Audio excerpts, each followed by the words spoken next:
Johnny here for Johnny's Car Care and Reviews. Welcome to part 2 where we talk all about Maverick production numbers, why and how I do believe using proven facts and just a little bit of speculation and guesstimation on how I believe mostly everyone who's currently ordered a Maverick will get it in 2022. Now this has a lot to do with Ford extending by 2 months their original plans actually to start flipping into 2023 production. They're talking about, order banks opening up in June. It's now August. That's been delayed by 2 months. While I do strongly believe that this is to produce all the current Mavericks, other than a few exceptions caused by constraints that I talked about in part 1 of this video. So if you haven't catch that, you'll want to catch the video that's right before this. Watch that through and then come back and watch this one, because here we're going to be talking really specific numbers. What can the factory produce? What has the factory produced? What is the factory going to need to do and actually plans on doing to get these Mavericks out to us? So we're going to talk hybrid. We're going to be talking about EcoBoost as well. But right before we get into the whole complexity that I will make simple, fast and easy talk on those production numbers, we're going to be talking about price increase. So last video we did talk about what you can do to protect yourself. Very simply put, get a signed offer. All the tricks are in there, so I won't just regurgitate all that for y'all, but let's talk about the price increase. That's the MSRP, the window sticker price. So like a window sticker behind me on one of my Marie's Bronco. We're still waiting for our Maverick, and we have absolutely no build date, even though we are about July 17th order, but we took Lux package. So that's one of the things that is what we call constrained, meaning there's more demand than supply. Something in there is causing trouble because someone who ordered 2 months after us, a regular XLT with hitch, but also spray-in, well, their Maverick has arrived. Their Maverick arrived even though they ordered 2 months after us. They arrived right before closing, right before Christmas, but that's that. What can we do? Well, we can focus on what we can change, and what we can change is making sure you don't pay too much for your Maverick. Also, at the end of this video, we're going to be talking about what direction, what we're going to be looking at on the channel in 2022. So there will be some really cool comparisons between the Broncos we have, Badlands model versus Sasquatch. So, should you Sasquatch? What kind of equipment should you get? Because we got a Badlands and we were a little disappointed in the equipment that I ordered. I cheaped out. I went El Cheapo on all that. But hey, what can you do? So first, before jumping into the production numbers, let's just talk about retail price increases for the Maverick. So this is going to be effective December 27th. And please note, these price increases should not affect you. And I'm going to explain why and how in just a moment. But let's go through the facts first. The XLT series, $80 increase on the MSRP. The Lariat, increase of $370 on the MSRP. So that's the XLT, $80, who cares? But Lariat, $370, that's getting a little steep, but this is normal. They always find a way, the vehicles go up with inflation, and whether it's through playing around with the interest rate, the promotion, less promotion. Well, right now there is no cash rebate on a Maverick. So what can they do? They can increase the price on the window, the overall price. Your kit, the 43L order code is for the power tilt or slide moonroof. That's increased by $200. The 86B order, so that's Ford Copilot, $360. One of the things that there is constraint on it, there's more demand than supply, so likely that could very well slow you down. It's $110. Not too bad, but still, it's for a give or take $700 option, $110 is a big percentage. You also have the 2 luxury packages, whether we're talking about the Lariat luxury package going up $410. So recall, the Lariat standard is already going up by $370. Then on top of that, you planned on getting luxury, another $410. So we're looking at a good amount. We're looking at almost $800 increase for you if you're a Lariat luxury package person. Now, the luxury package for the XLT, $155, and I do recommend you make sure the correct code gets picked. That would be the luxury package with drop-in bed liner. That means a plastic bed liner, because if you go with the wrong code, be careful, both are coded 54. One is 54L, the other one is 54B. I believe L is the more recent one, which would be the plastic drop-in, but you got to make sure, and your dealer will have this right in front of you in their computing system. They'll be able to make sure that you get the plastic one if you want it sooner. Because if you take the other one, yeah, you will be waiting a very long time, unless some weird thing happens and it gets picked up somehow. And then the other things are just, $10 for a first aid and roadside assistance kit. So let's not spend too much time on that. But those are price increases, and you need to make sure that that doesn't actually factor into your price. When you order, if you've already ordered, you should not have to pay this, because when you order, you get price protected based on the month's deal that was going down. So if the month you ordered, there was, let's say, 0%, or there wasn't, but let's say there would have been $1,000 rebate. Well, whatever the deal is, rebate-wise, interest rate-wise, and window sticker-wise, when you order, that's the price that you get. That's your price, it's guaranteed. The only way you need to pay these increases is if you take the deal the month the vehicle comes in. So when the vehicle comes in, there's two choices. Go with the old deal when you ordered, everything's locked in, including MSRP, or the new deal. If you go with the new deal, you got to deal with the new MSRP. So this just reminds us how important my last video was in the whole talk about how you need a signed offer. Your signed offer needs to have the make, the model, the interest rate, rebate if there's any on the internet. So shop your vehicle on the internet. You can use one of my build and price videos to help you do that, to really show you the whole mechanics of how to play around in that system.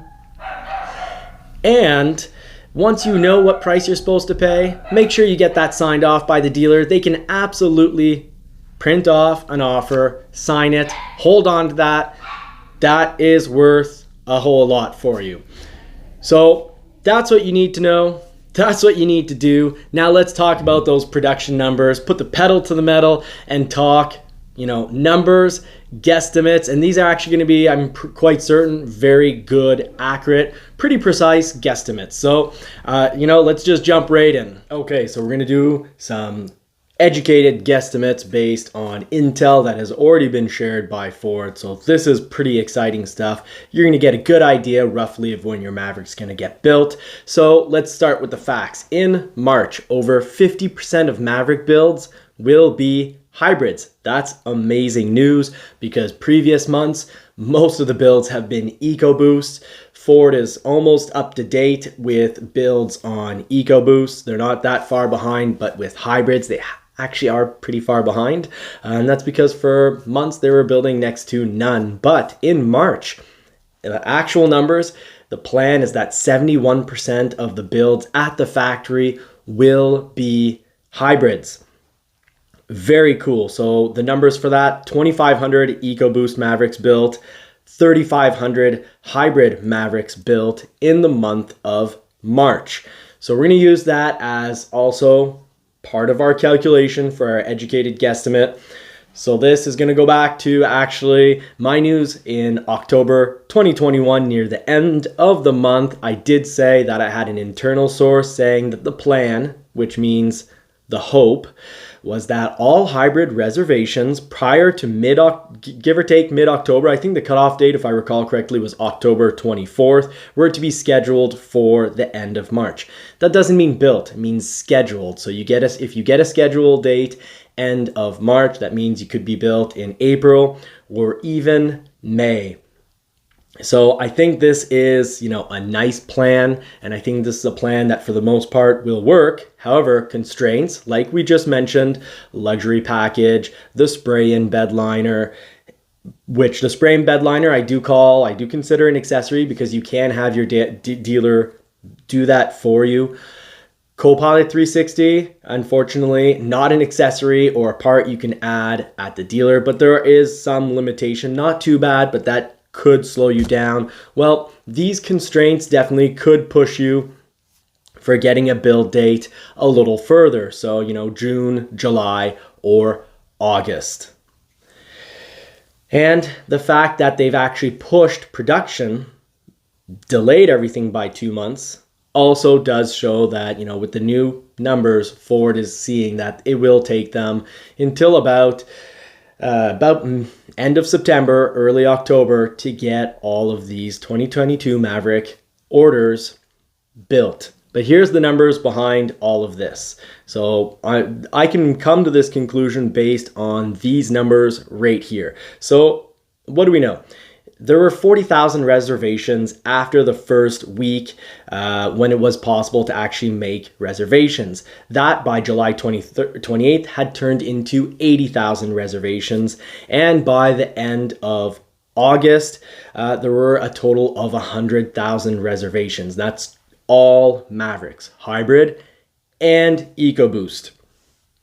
Now, let's speculate a little and put the pedal to the metal. Let's go full throttle. This is when the fun begins. From August, from July to August, a month went by. There's about 20,000 extra reservations. Now let's assume that reservations continued at the same pace for the month of September and October.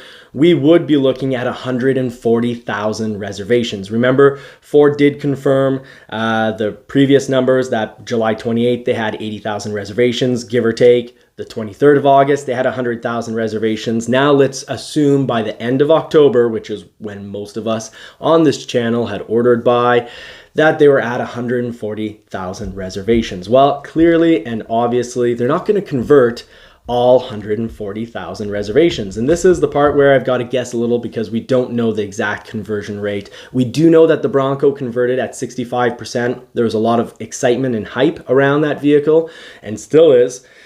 But a lot of people didn't realize how long the wait would be back then. We do know about how long the wait is on a Maverick.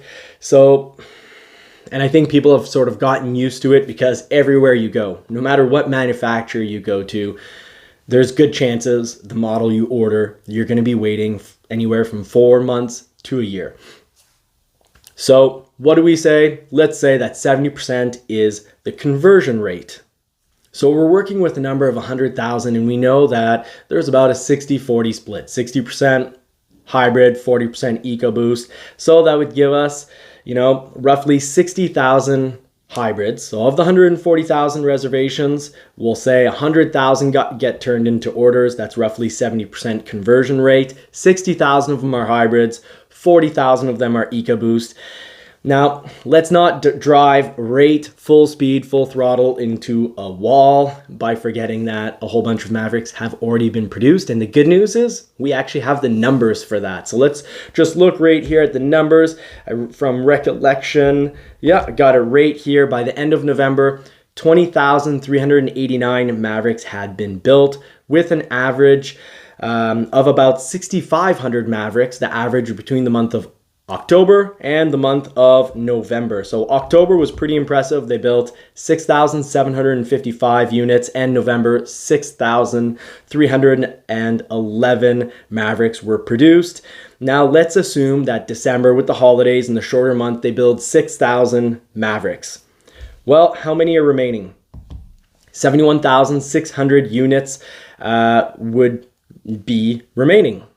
And that would be 71,600 units that need to be built, going all the way up until November 1st. So a few rough assumptions, but they're not all that rough. Actually, they're pretty refined assumptions. So let's continue to assume that Ford needs to build and has 71,600 Maverick builds left up to all the orders they received as of November 1st. Where does this put us? What does this mean? Well, it means that Ford needs to build, if they go for 9 months of production, they need to build 7,995 per month based on 9 months. So that would mean to the end of September. Now, that is actually quite possible. However, if they were to do it for 8 more months, that would mean that they need to build 8,950 per month. Is this possible? Yeah, it's very possible because in the best month of production at the Mexican factory, this Mexican factory here, they built 18,000. I've got the exact number here. In March, the factory built 18,414 Bronco Sports. So that's the same factory that later started building the Maverick.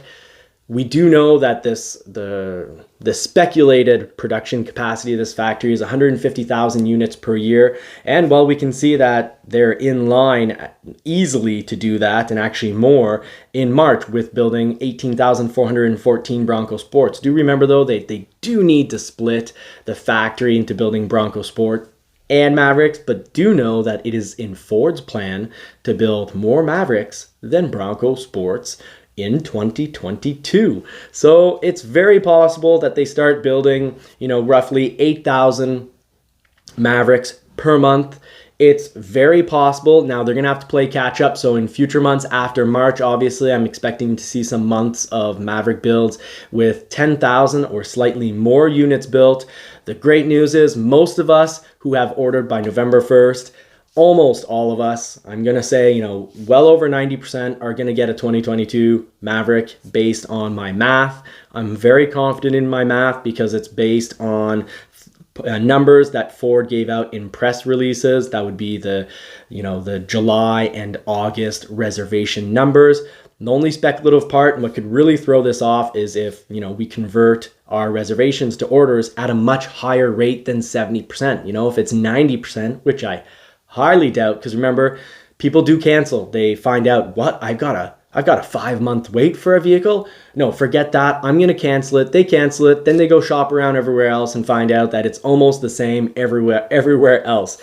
And remember, if a manufacturer does have a whole lot of one model available on their lot, you got to kind of wonder, in the times we're living, where almost every manufacturer has almost no models available, why do they have models on their lot? Do they have some sort of secret sauce? Or is it just maybe you found the model that most people know is highly unreliable or has some major issue with it, and for whatever reason, there's a reason behind why people don't like it? Well, that's maybe why it might be on the lot. Now, I got to remind everyone in the community, I do my best to be as rational, objective, and as much of a critical thinker as possible. So just because I have a Ford poster behind me doesn't mean I'm only going to say wonderful, 100% positive things about Ford all the time. I like to say it as it is.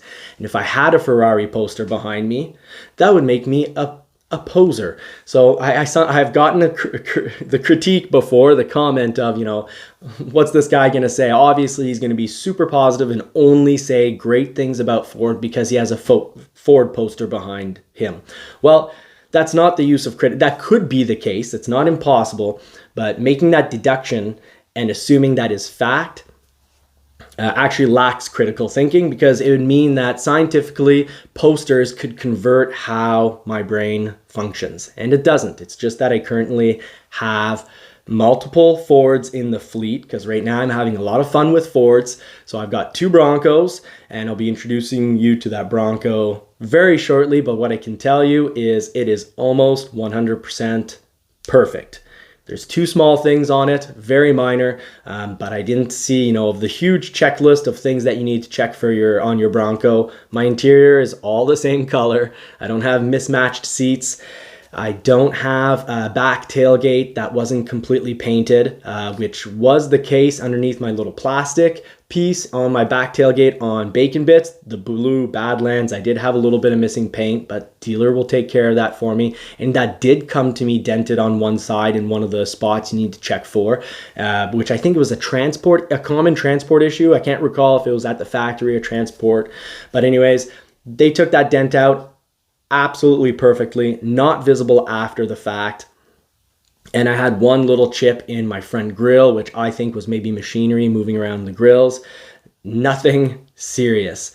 My new one, and people have said, check underneath to make sure that the underneath of your Bronco isn't all rusted. I haven't seen a single Bronco come into my local dealership with the underneath rusted. So we're talking about 12 to 15 Broncos. And my 2 Broncos, of course, I inspected them as pretty much as well as I inspected all the other Broncos that came in. There's no rust underneath either, so no issues there.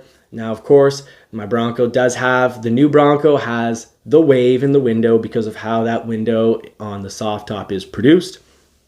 I'm not a fan of that, but it's less wavy than my much earlier produced other Bronco that was built in August, Bacon Bits. It does have some serious wave to that back window, but here's an idea. I'll be talking about this in 2022 more.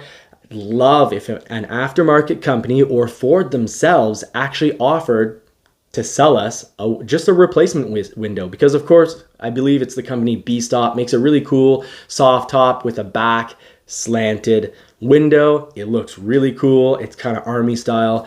I love it. But I'm cheap, and I'm not sure I'm going to be willing to spend that kind of money to switch my soft top for another soft top. I'd like to just be able to switch those side windows for whatever it is, $200, $300, $400. I'd be all in on that.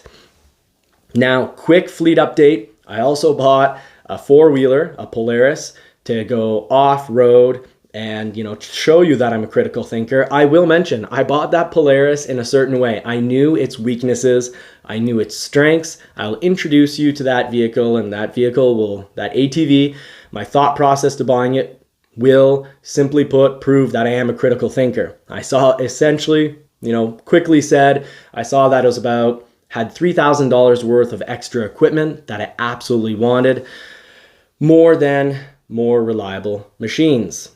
And simply put, I figured for $3,000, that machine can break quite often. And also the most reliable machine, in my opinion, would have been a Honda. And it had 27 horsepower, whereas the Polaris has 44 horsepower. So I figured for the extra fun I have, I don't mind if it breaks. And the Honda, I would have had to put $3,000 into it about. I would have had to add a winch. I would have had to add metal bars in the front. I would have switched for LED lights. I would have changed the tires. I would have changed the mags. And I still would have had a whole lot less power. And I would have ended up $3,000 more than the Polaris. Now, there were other machines, by Kawasaki, Suzuki. And the Suzuki was just $2,000 more and needing $3,000 in upgrades to put it to my liking. So it would have cost $5,000 more, but I love Suzuki's reliability. I love the engine. I've had that engine in an Arctic Cat back in 2013. But simply put, to spare you all the details, I was saving between $3,000 to $5,000 with that Polaris, knowing that it could be and likely would be less reliable. Mind you, it has a solid reputation for reliability on the engine and transmission. And where the reliability and problems lay were more in the electronics, which on a 4-wheeler are relatively simple and I didn't mind playing with. And I'll have news for you because yes, it did have issues on my very first run into the woods. But I've bought that machine so I can take you deeper into the woods than the Bronco can. And when you're off-roading, do recall, you're almost certainly not insured to go off-roading. So if you roll your Bronco and you have, if you scrap it, that's coming straight out of your pocket. So I hope that tip and trick does help you quite a bit. And I hope you will stick with me through 2022, even when I make non-Maverick intel and shows. I always try to share info that helps you no matter what brand you're driving, no matter where your preferences are. I do like to point out the good. I will be shortly putting up a Jeep review, and you'll see that I tried to review that critically. The poster of a Ford behind me hasn't brainwashed me into only liking Fords. That would be a little silly, and I do certainly hope that I'm a critical thinker. But if ever I do miss a point, and it's impossible to cover and think of every single point possible, please add it in the comment section. If I'm being not objective, say why in the comment section, or add a point to help me be more objective. So I hope we have I'm looking forward to having a fantastic 2022 with you all. I'm hoping you'll stick with it and still all be here at the end of the year. I wish you all more cars and more power. It's time for Winston and I to go open up those Christmas presents. I wish you a fantastic holiday season, and we'll see you in the next video.